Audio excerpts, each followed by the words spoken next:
My name is ShenHe. I was born fated to bear the curse of calamity, so I am prone to bring harm to the people around me. The Adepti urged me to bind my soul with red ropes to keep my homicidal nature at bay. If you are able to walk alongside me without fear, very well. Now, give me your hand. The assumption that every person has somewhere to call home is naive. I got used to living in the mountains alongside the birds and beasts a long time ago. Mind be purged, world be saved. My pole arm doesn't distinguish friend from foe, and there is clearly a limit to the red rope's power.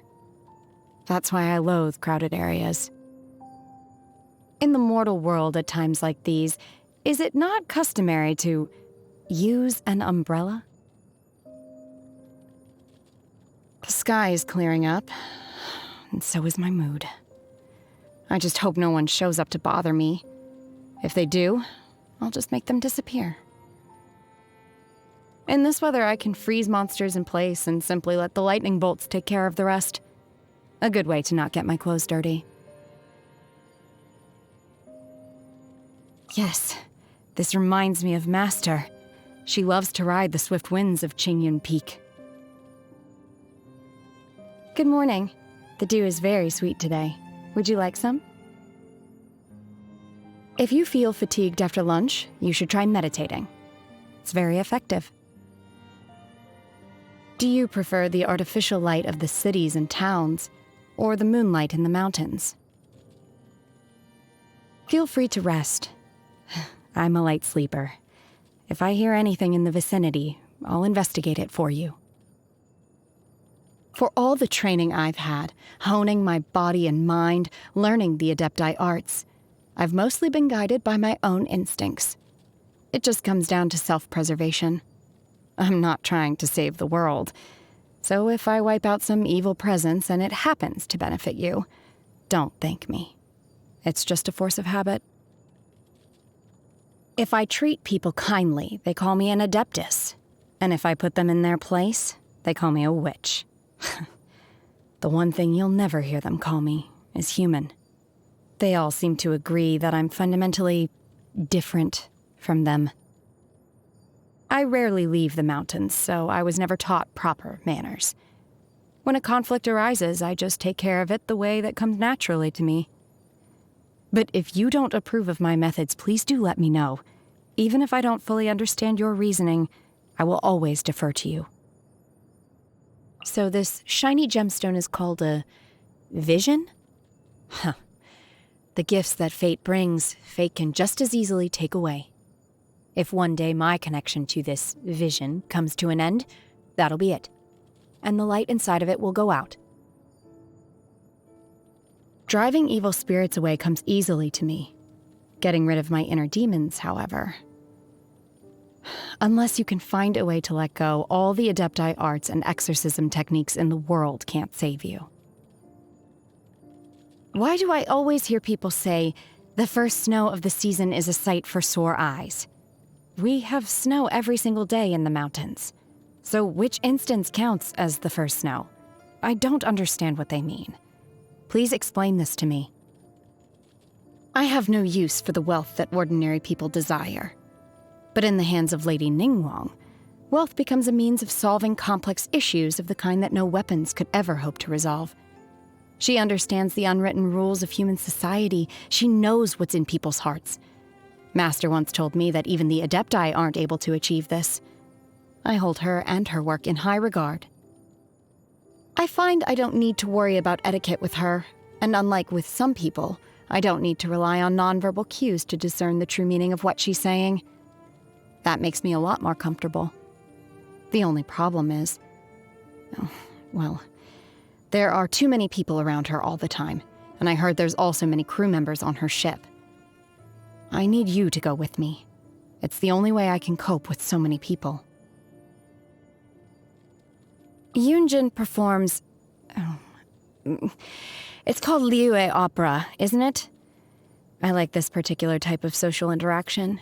You can get to know about the other person's background without having to actually interact with them one-on-one. If she ever includes your story in one of her performances, I'm sure the result will end up being quite incredible. I'm looking forward to it. I've heard many stories about her from my master. She's really quite different from how I originally imagined her. But don't worry, I'll be keeping this to myself. Speaking of Ganyu, her work in Liyue Harbor is unbelievably busy. It seems that there is a price to pay for those who want to integrate into the mortal world. It's hard for me to believe that I still have living relatives in this world. If he has any difficulties with his training, I am more than willing to help enlighten him. However, he will need to meet me alone in the mountains. Their family is too sociable. I wouldn't know how to turn down their invitations without being impolite. I've seen him lean over to you and whisper things in your ear. If he dares threaten you, I will make sure he... You mean it's just an in-joke between friends? Genuinely? That gentleman claims to be immortal, yet is very familiar with my master, who is an adeptus. Master once said, "If you see him drinking on a stone stool in front of my abode, do not disturb him. Let him sit quietly for a while." And that's precisely what I did. The quality of his medicinal herbs is as good as it gets. He is also easygoing and considerate of others. By comparison, the little snake on his neck has no filter at all. Don't worry, I didn't lift a finger against it. I won't go as far as getting into a quarrel with a snake. I often see her wandering in the woods singing strange songs. Actually, I must have heard all of her songs several times each by now. I'm used to her singing, but I still find it strange. That being said, I don't hate it either. My first impression of him was that he's not one to smile. After meeting him again more recently, however, he's still as reserved as ever, but he seems a lot more relaxed now. Maybe he met someone special. Please don't pay any heed to the way most people refer to me. I am not an adeptus and don't possess any divine abilities. I was born in a branch family of a clan of exorcists and grew up in the mountains far away from Liyue Harbor. I am but an adeptus disciple, nothing more, nothing less.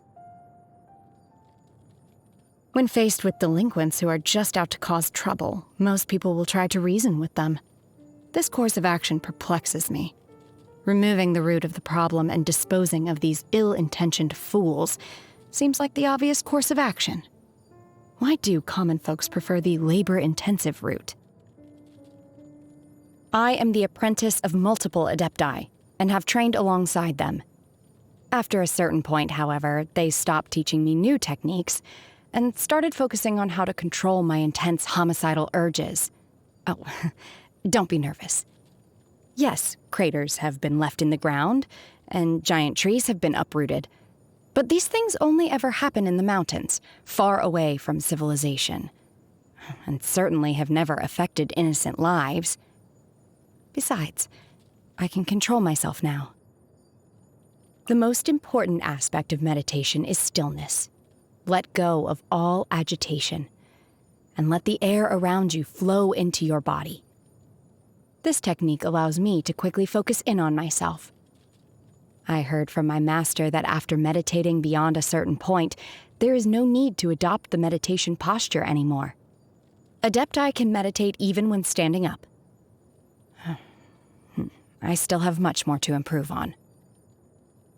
I've sampled numerous dishes during my time away from the mountains, but the truth is that I don't really remember how they taste. The only dish I can never forget the flavor of is that bowl of noodles I ate at home so long ago. I shouldn't have to remember that. Why do I have to remember that? Chew medicinal herbs for long enough, and you can only taste the bitterness. In all the years I trained under the Adepti, I had to abstain from all kinds of things, and to a point I got used to it. But them? The common delights of the mortal realm pose no hindrance to the Adepti. Thus, we may indulge in all manner of dishes as we please. These are the exact words my master said. I've been told that birthdays are important occasions for most people. They give presents to celebrate the anniversary of the other person's birth. Material possessions aren't really my thing, but the view of the starry night sky in the mountains is the most beautiful thing I've ever seen in my life. I've frozen this lake and turned it into a mirror, so you can appreciate the reflection of the fleeting clouds and distant stars right up close. This is my way of celebrating your birthday. Hope you like it. The power I harness, it grows stronger. If my master were to learn about this, she'd probably have me add some more red ropes. I haven't been training as single-mindedly lately, and yet it's as if I'm growing stronger and stronger without making a conscious effort. I'm left to assume the only way for me to achieve this is by your side.